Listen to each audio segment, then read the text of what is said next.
The night was deadly silent as the wind whispered through the crumbling hallways of the old palace.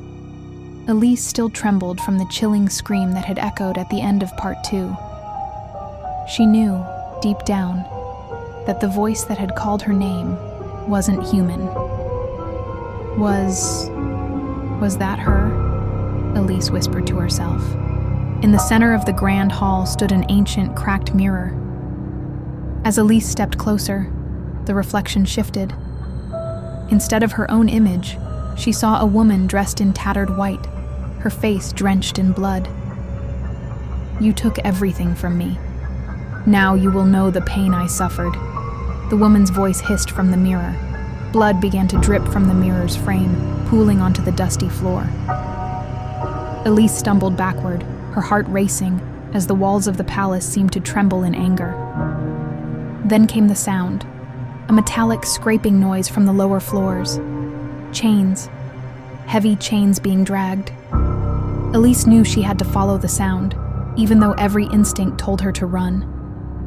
Somewhere in that darkness lay the secret behind the palace's blood-soaked curse. Elise followed the sound, her steps echoing down the stone staircase leading into the basement.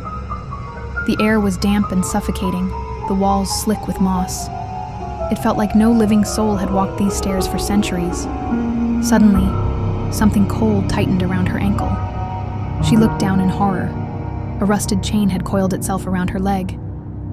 "Who's there?" Elise screamed, but there was only a guttural voice in reply. "You should never have returned. This place will be your tomb." The chain pulled violently, dragging her down the steps. Elise clawed at the walls, the rough stone tearing at her hands, but the force was too strong.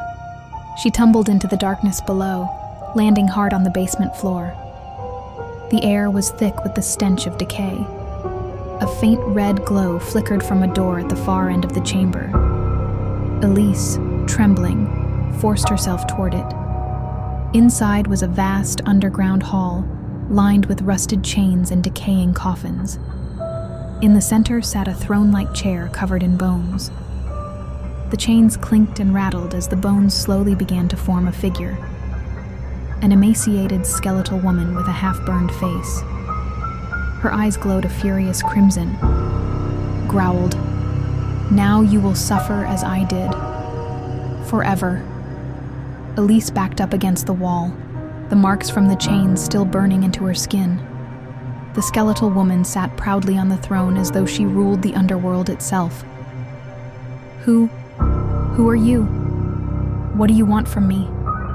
Elise stammered. The woman's ghastly laughter echoed through the chamber, shaking the walls. "This palace was mine. I was its last heir. But your family stole everything from me through betrayal and bloodshed. Every drop of your blood reminds me of that night." Memories Elise had long buried began to surface. Her father telling her stories about the palace being their inheritance, always glossing over its bloody history. The skeletal woman rose from the throne and drew close. Her burnt fingers brushed Elise's cheek, sending shivers down her spine. "You are the last of your line, Elise. If I do not destroy you, I will never be free." The ground trembled. Chains slithered across the floor, wrapping around Elise again. She fought desperately, pulling free just in time to see a narrow tunnel at the back of the hall. She stumbled through it, the air filled with whispers from skulls scattered along the path. "You cannot escape. You will join us soon." At the end of the tunnel was a massive wooden door. Elise reached for the handle, but before she could push it open, a scream tore through the darkness. The skeletal woman was right behind her. "I told you, you will never leave this palace alive." Elise slammed her shoulder into the door, but it wouldn't budge. She could hear the chains scraping closer, the woman's voice growing louder, venom dripping from every word. "This is your grave, Elise. Your soul will be mine forever." Desperate, Elise's eyes darted around the room. That's when she saw it, an ancient dagger lying in the dust. It glowed faintly red, as though it had been forged from blood itself. Elise grabbed the dagger, and for the first time, Fear flickered in the skeletal woman's burning eyes. Where did you get that dagger? Maybe this is the same weapon that killed you, Elise whispered, her voice trembling with determination.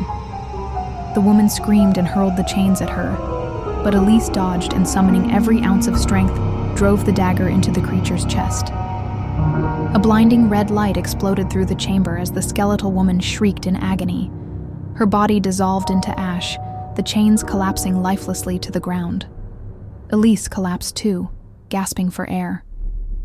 When she opened the door, she found herself in an ancient hall, even older than the rest of the palace. At its center was a massive throne, the leather cracked and rotting. Beneath it lay a weathered diary. Elise opened it and read the name on the first page: Maria Cranes. The diary revealed the truth. Maria had been the palace's rightful heir, slaughtered with her entire family by Elise's ancestors. They had stolen the estate and buried the secret under generations of lies. Tears streamed down Elise's face. She closed the diary and whispered, "I'll end this curse, Maria. I'll give your soul the peace it deserves." Suddenly, a hidden door behind the throne creaked open, leading into a pitch-black passageway. Elise tightened her grip on the dagger and stepped forward. The true horror was yet to begin.